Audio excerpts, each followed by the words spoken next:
Friends, I am Abhishek Gupta और एक नए टॉपिक के साथ अंतर्राष्ट्रीय सीमा रेखा इंटरनेशनल बाउंड्रीज। आपको पता है कि ये टॉपिक स्टैटिक जीके के हिसाब से सबसे इम्पोर्टेंट टॉपिक होता है और आपको ये भी पता है कि आज के एग्ज़ाम के पॉइंट ऑफ व्यू से स्टैटिक जीके सबसे मैक्सिमम आता है। किसी भी जीके पोर्शन का सबसे मैक्सिमम चीज़ें देखिए, स्टैटिक जीके आपका मेन जीके ही होता है। बस कुछ चीज़ें इंपॉर्टेंट जो चीज़ें होती है उसको हम लोग स्टैटिक्स फॉर्म में चेंज कर देते हैं। आपको ये भी पता है कि करंट के जो क्वेश्चंस होते हैं सबसे अधिक इस समय देखा जाए तो हर एक एग्जाम में आपको 2 से 4 क्वेश्चन करंट के मिलेंगे, उसमें भी आपको स्टैटिक जीके मिल जाएंगे 2 से 4 क्वेश्चन। तो इसका मतलब मैं बताने का मतलब ये था कि स्टैटिक जीके आपके एग्जाम के पॉइंट ऑफ व्यू से सबसे इम्पॉर्टेंट टॉपिक है। इसीलिए मैं अपनी जो आने वाली ये जो सीरीज़ है, इस सीरीज़ में स्टैटिक जीके का जितने भी इम्पॉर्टेंट टॉपिक होंगे सभी को मैं कवर करूँगा, एक एक करके समझाऊँगा और बताऊँगा किस तरह आप चीज़ों को याद रखना है और कौन सी चीज़ आपके लिए इम्पॉर्टेंट है। अब देखिए, अंतर्राष्ट्रीय सीमा रेखा या इंटरनेशनल बाउंड्री से आपको क्वेश्चन सबसे मैक्सिमम आते रहते हैं, तो आज हम लोग इसी को देखते हैं। अब देखिए, शुरुआत की ये मैंने लाइनिंग कर दी है कि ये जो चार हैं, ड्यूरेंट रेखा, मैकमोहन रेखा, रेडक्लिफ रेखा एंड जीरो लाइन, ये इंडिया से कनेक्टेड है और अदर्स ये जो है ये अदर कंट्री के लिए इम्पोर्टेंट है।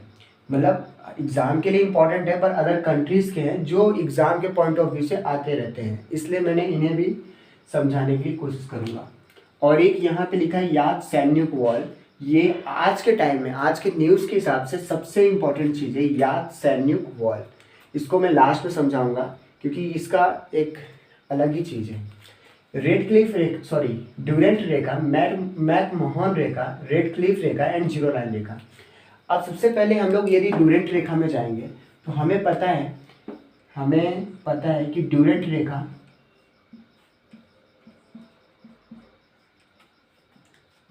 इंडिया एंड अफगान के बीच में है, मीन्स अफगानिस्तान।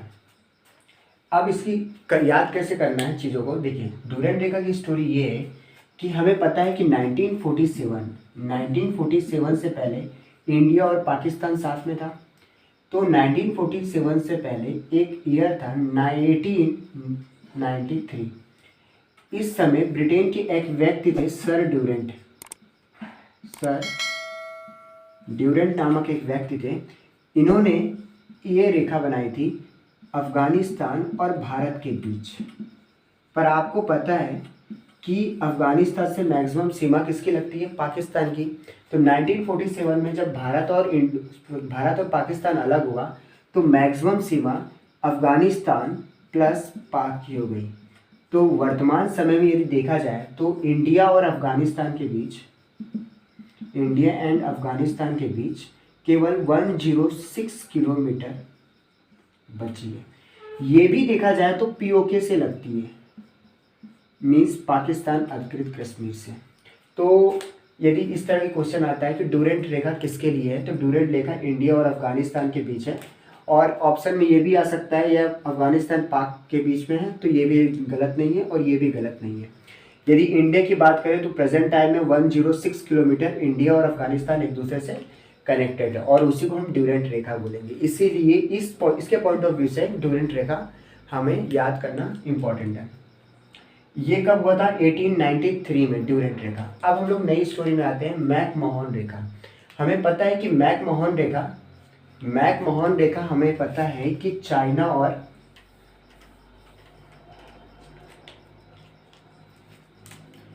मैकमोहन रेखा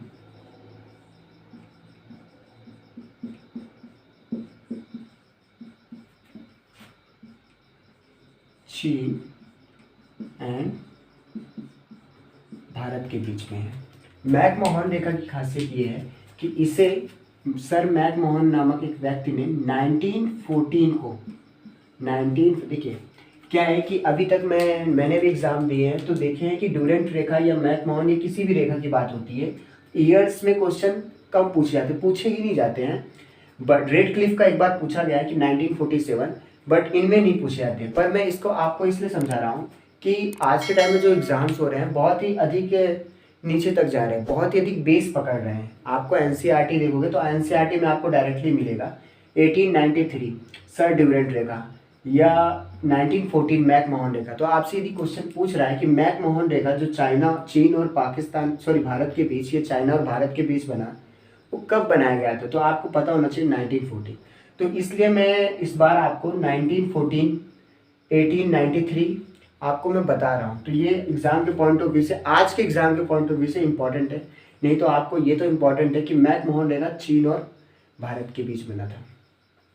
अब हम लोग आते हैं रेड क्लिफ रेखा में। रेड क्लिफ के नाम से ही आपको समझ में आ जाना चाहिए कि किसके बीच है। आपको पता है कि किसी भी इंडियन हो या पाक, मतलब पाक सिटीजन हो, उनके लिए सबसे मेन होता है बॉर्डर। पाकिस्तान और इंडिया के बीच में बॉर्डर, ये खतरे की निशानी होती है। और आपको पता ही होता है कि खतरे की निशानी हम लोग किससे करते हैं? रेड। किससे करते हैं? रेड से करते हैं। और खतरे की निशानी भारत और पाकिस्तान का जो बॉर्डर है, किसी भी सिटीजन्स के लिए खतरे की निशानी ये मीन्स रेड है। और रेड से बन गया रेड क्लिफ रेखा। अब इसकी स्टोरी ये है कि 1947 में एक व्यक्ति थे जिनका नाम सर रेडक्लिफ था। उन्होंने इस रेखा का विभाजन किया था 1947, 15 अगस्त 1947 को सर रेडक्लिफ ने इस रेखा के बीच में विभाजन किया था। पर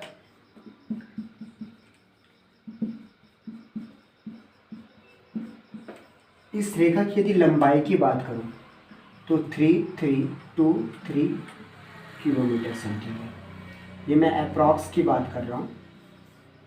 यदि इसकी बात करूँगा मैकमोहन रेखा की, तो ये समथिंग 3803 समथिंग है, अप्रॉक्स है। ये नहीं पूछा जाता, पर मैं अप्रॉक्सली आपको समझा रहा हूँ चीज़ों को कि 1947 में इंडिया और पाक के बीच में एक रेखा बनाई गई थी जिसका नाम है रेडक्लिफ रेखा। इसे ब्रिटेन के एक व्यक्ति, रेडक्लिफ नामक एक व्यक्ति ने बनाया था। इसकी लंबाई लगभग 3323 किलोमीटर है, 3323 किलोमीटर है। अब सबसे इम्पोर्टेंट एक आते हैं जीरो लाइन, जिसके ऊपर क्वेश्चंस कम पूछे जाते हैं, पर अभी एक लेटेस्ट एक एग्जाम में आपको जीरो लाइन के ऊपर क्वेश्चन पूछा गया था। जीरो लाइन रेखा किसके बीच है? भारत और बांग्लादेश के बीच है।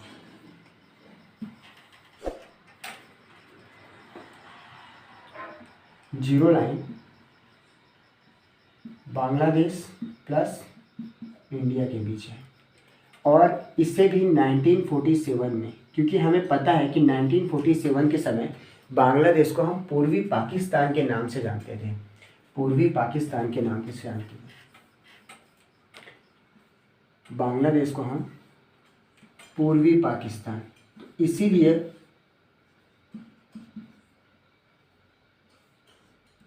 पूर्वी पाक के नाम से जानते थे।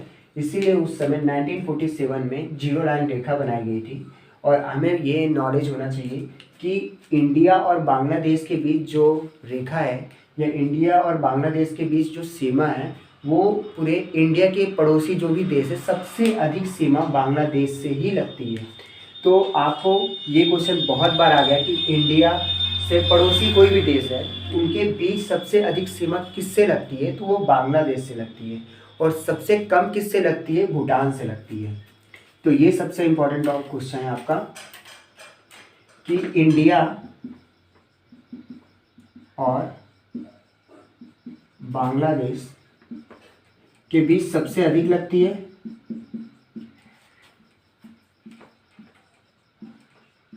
समथिंग 4000 किलोमीटर, और सबसे कम लगती है इंडिया और भूटान के बीच में। अब हम लोग है ना, देखा जाए तो एक बार मैं वापस रिवाइज कर देता हूँ कि ड्यूरेंट रेखा किसके बीच है?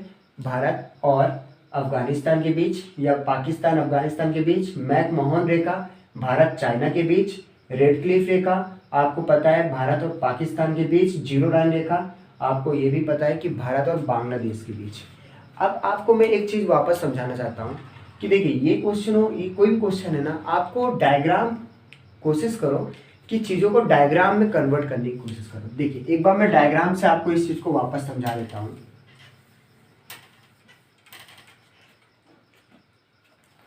देखिए, ये हमारा इंडिया है,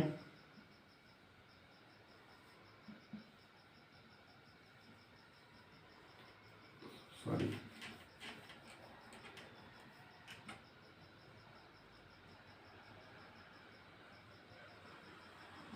ठीक है, ये पाक है। तो हमें पता है कि पाक और इंडिया के बीच में कौन सी रेखा है, रेड क्लिफ रेखा। कौन सी रेखा है, रेड क्लिफ रेखा।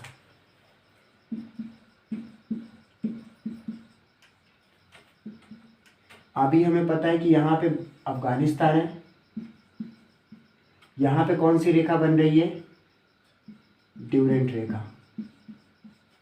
इस साइड चाइना है, सॉरी यहाँ पे तो भूटान है, तो ये चाइना है। तो ये इलाके पे हल्का सा यहाँ पे है और यहाँ पे कनेक्ट है, क्योंकि ये नेपाल आ जाता है अपना, ये भूटान आ जाता है। तो इसके बीच कौन सी रेखा बनी है, मैकमोहन रेखा। ये अपना बांग्लादेश है, बांग्लादेश के बीच कौन सी रेखा है, जीरो लाइन। तो क्या रहता है कि डायग्राम से आप कोई चीज़ करोगे ना, तो वो चीज़ें आपको हमेशा याद रहती है।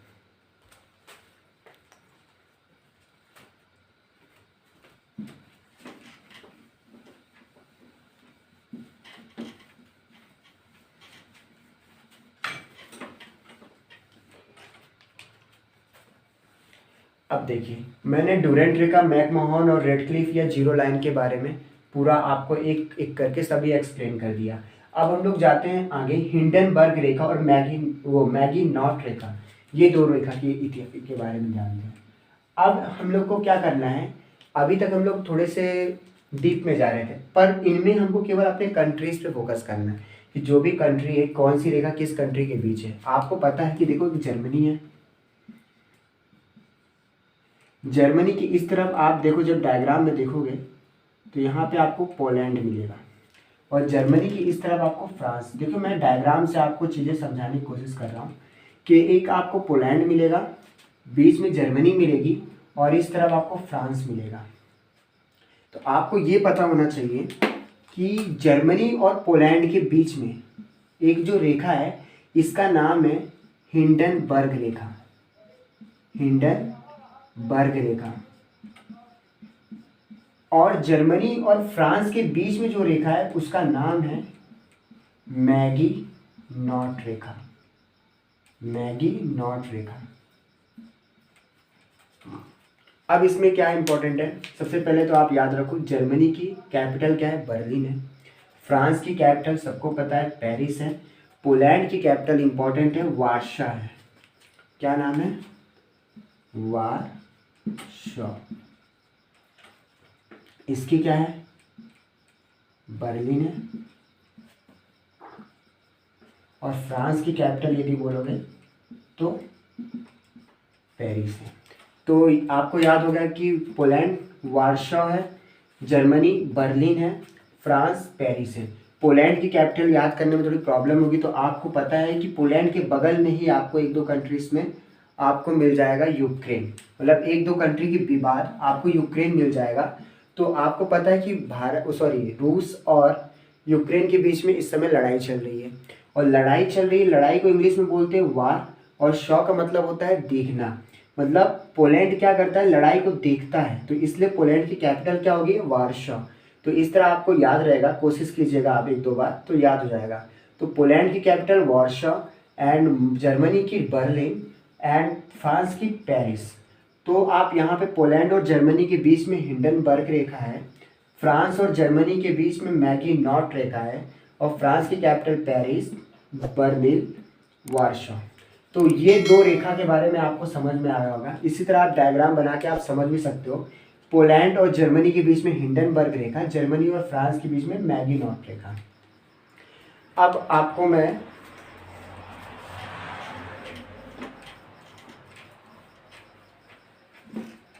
मेन रहीम रेखा के बारे में बताता हूँ।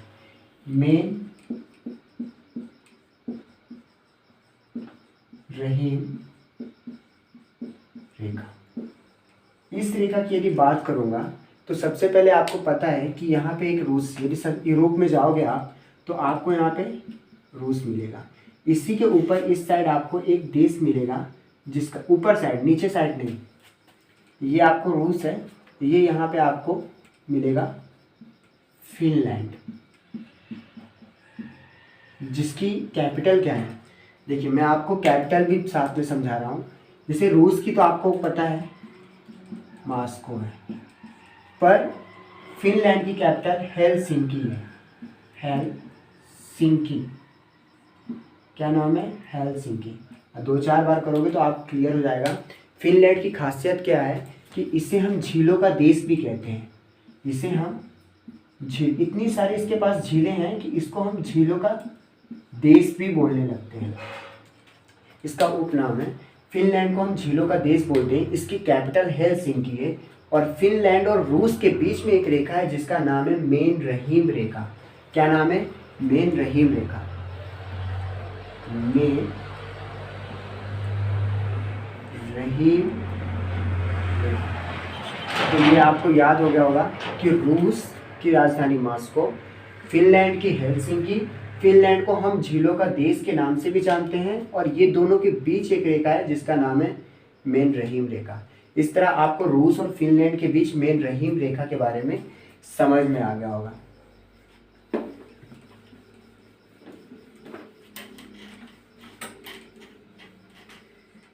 अब आपको ये पहले मैं आपको 17 समांतर रेखा के बारे में बताता हूँ। देखिए, आप किस देश में रहते हो? इंडिया में। इंडिया कहाँ पे? एशिया में। तो सबसे पहले हम एशिया के बारे में पढ़ेंगे। तो क्या 17वीं समांतर रेखा कहाँ पे है? एशिया के अंदर। और एशिया के अंदर कहाँ पे है? वियतनाम पे है। कहाँ पे है? वियतनाम पे। अब आपको ये रेखा के बारे में इम्पोर्टेंट क्या है कि ये वियतनाम के अंदर ही है।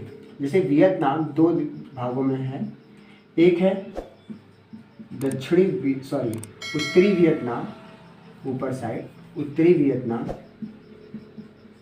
और एक दक्षिणी वियतनाम। देखिए, ऐसा नहीं है जैसे कोरिया है, साउथ कोरिया नॉर्थ कोरिया अलग अलग देश है, पर वियतनाम में ये चीज़ नहीं है कि नॉर्थ वियतनाम या साउथ वियतनाम अलग अलग है। जिस तरह हम अपने देश को बोलते हैं ये दक्षिणी भारत है, ये उत्तरी भारत है, उसी तरह वियतनाम को बोला जाता है। और वो दोनों के बीच एक रेखा बनाई गई है जिसका नाम है 17 समांतर रेखा।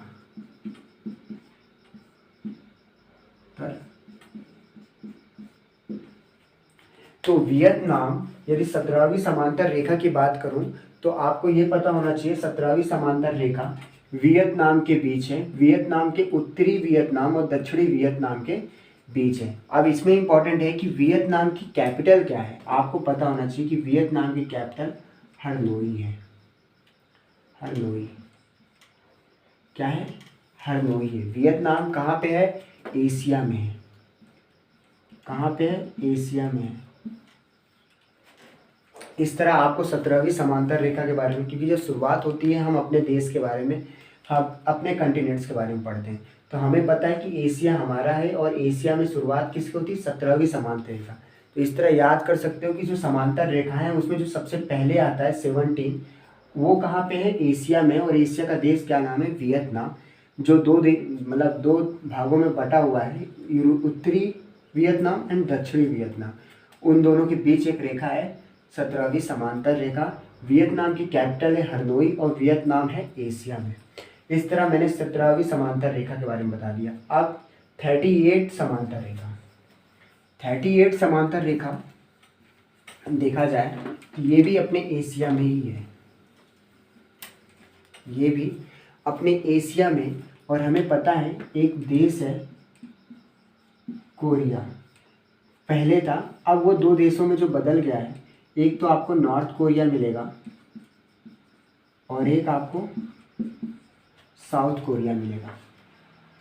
तो जो नॉर्थ कोरिया है और साउथ कोरिया, ये अलग अलग देश बन चुके हैं।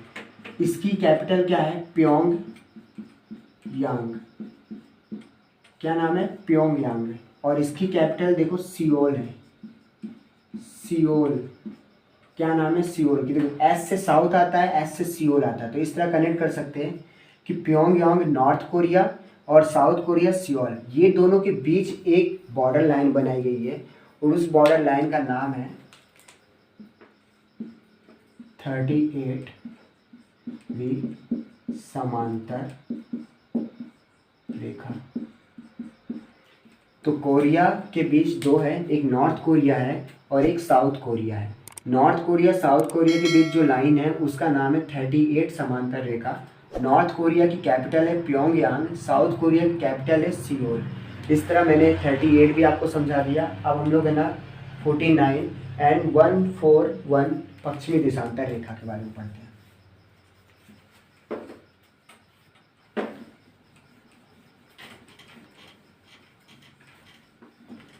जैसे आप देखोगे 49 समांतर रेखा, ये आपको नॉर्थ अमेरिका में मिलेगा। कहाँ पे मिलेगा? आपको नॉर्थ अमेरिका में। आपको पता है नॉर्थ अमेरिका में सबसे पहले आता है एक अलास्का, अलास्का के बाद आता है कनाडा और फिर हमारा आता है अमेरिका। ठीक है, तो ये जो अलास्का की बात करूंगा ना, तो ये अलास्का भी अमेरिका का ही एक भाग है, पर ये दोनों के बीच में एक देश आ जाता है जिसका नाम है कनाडा। आपको सबसे पहले तो कैपिटल के बारे में, अमेरिका के बारे में तो सबको पता है वाशिंगटन, बट कनाडा का ओटावा, कैपिटल का नाम क्या है? ओटावा। अलास्का तो अमेरिका से कनेक्टेड है तो कोई ज़रूरत नहीं है।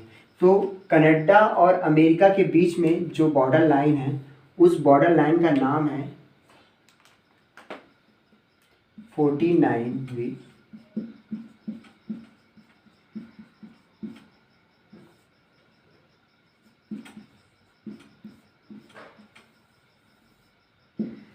कनाडा ओटावा, अमेरिका वाशिंगटन, और दोनों के बीच में एक लाइन है जिसका नाम है 49वीं समांतर रेखा। इसी तरह यदि आप 41 डिग्री पश्चिमी देशांतर रेखा की बात करोगे तो वो कनाडा और अलास्का के बीच में है। 141 डिग्री पश्चिमी देशांतर रेखा। देखिए, आप स्टैटिक जीके में या किसी भी एग्जाम, किसी भी चीज़ को पढ़ते हो तो आप यदि डायग्राम से बनाओगे तो आपको चीज़ें याद हो जाएगी। मैं आपको हर एक क्वेश्चन को डायग्राम से ही समझाने की कोशिश कर रहा हूँ। कनाडा के जस्ट नीचे अमेरिका है, अमेरिका के नीचे मैक्सिको है। तो आप अमेरिका और कनाडा के बीच में एक लाइन है जिसकी लाइन की नाम है, बॉर्डर लाइन है 49 समांतर रेखा। यदि कनाडा और अलास्का के बीच में जाओगे तो 141 पश्चिमी देशांतर रेखा है। ये तीनों देश की बात करूँगा तो आपको नॉर्थ अमेरिका में मिलेंगे। तो आप कुछ भी किसी तरह भी क्वेश्चन आ सकता है। कनाडा की कैपिटल ओटावा है, कनाडा अमेरिका के बीच में 49 समांतर, अलास्का कनाडा के बीच में कौन सी रेखा है? 141 डिग्री पश्चिमी देशांतर रेखा। इस तरह मैंने आपको ये पूरे जो 11 मैंने रेखा के बारे में बताया था, सभी मैंने एक एक करके एक्सप्लेन कर दिया है। इस तरह यदि आप देखोगे मेरे एग्जाम के पॉइंट ऑफ व्यू से या मेरे पॉइंट ऑफ व्यू से, मैं ये गारंटी के साथ कह सकता हूँ कि इससे ऊपर आपको दूसरी रेखाओं के बारे में नहीं आएगा। बस एक रेखा के बारे में, वॉल के बारे में मैं आपको बताना चाहता हूँ, जो आज के न्यूज़ के खबर के हिसाब से सबसे इम्पॉर्टेंट है, और मेरे हिसाब से ऐसा लगता है कि ये क्वेश्चन किसी न किसी एग्ज़ाम में आपको मिल सकता है।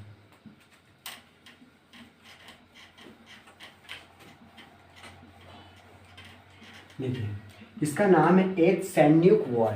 क्या नाम है? ये सैन्युक वॉल। सबसे मेन आपको पता होगा आज के इस समय के जो न्यूज़ है, सबसे न्यूज़ हो रहा है, चल रहा है किसके बीच में? रूस और यूक्रेन के बीच में। आपको ये पता है रूस की राजधानी या कैपिटल क्या है? आपको मॉस्को है। क्या है? मॉस्को। यूक्रेन की क्या है?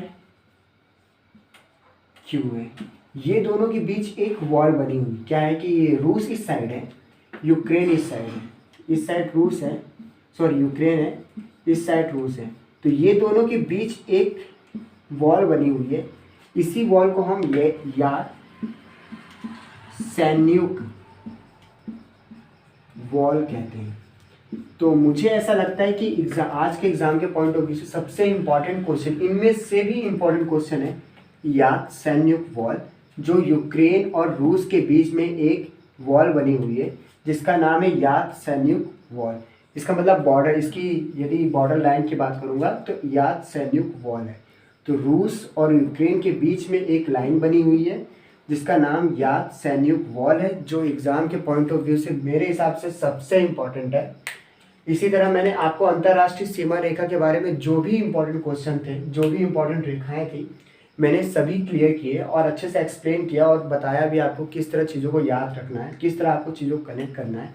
इस तरह यदि आप करोगे तो अंतर्राष्ट्रीय सीमा रेखा से कोई भी क्वेश्चन आएंगे तो आप मेरे हिसाब से पूरी तरह से कम्प्लीटली सॉल्व कर पाओगे। तो ये मैं एक बार एक्सप्लेन वापस कर देता हूँ। यूक्रेन और रूस के बीच में एक बॉर्डर लाइन है जिसका नाम है याद सैन्युक वॉल। याद सैन्युक वॉल रूस और यूक्रेन के बीच में है। अब ये बनी कब होगी, आपको पता है कि रूस पहले सोवियत रूस के नाम से जाना जाता था, सोवियत संघ के नाम से जाना जाता था, जिसे 1991 में इसमें डिवाइडेड हुआ था। तो उसी समय इस रेखा को बनाया गया था, याद सैन्युक वॉल को। तो आज के